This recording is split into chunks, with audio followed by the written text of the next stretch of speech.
For this job of being an elementary school teacher, um, one of the skill sets that I had learned in my ethnic studies class would be equality.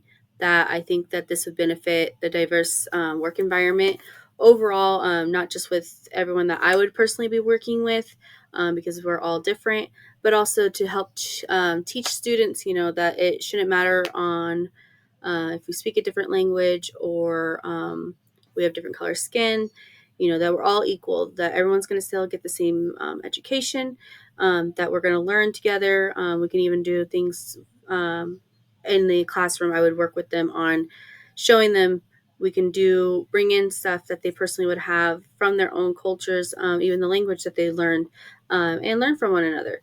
Another thing that I had learned from my ethnic studies class and that had kind of stuck with me a lot was from the Zootopia movie that was shared about being biased and having an unconscious bias, and everything.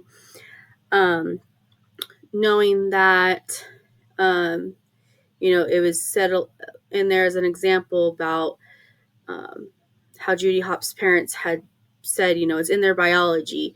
That was something that stuck with me. And then there was examples that we had learned about with their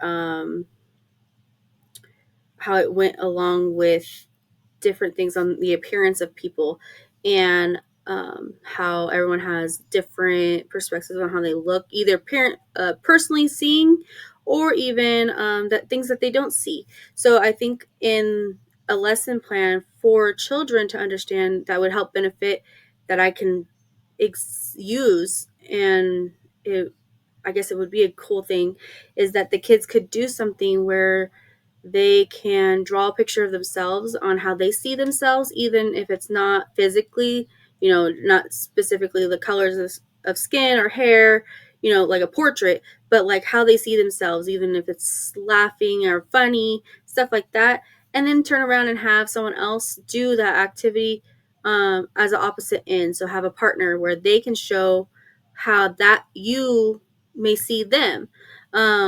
And it could be totally different. It would be, they could see that the person might be angry, or laughing unicorns, however they see that person. And then we can go over it and say, look, these two images are not the same because I see myself differently than you see me. And there's going to be a different perspective on each end. And I think that diversity of knowing what their bias would be like, because this is how I see you, may not be the same as how I see myself. And just having that knowing, you know, uh, goes through their mind and see that no matter what, we have to see what different perspectives are from one side to the other.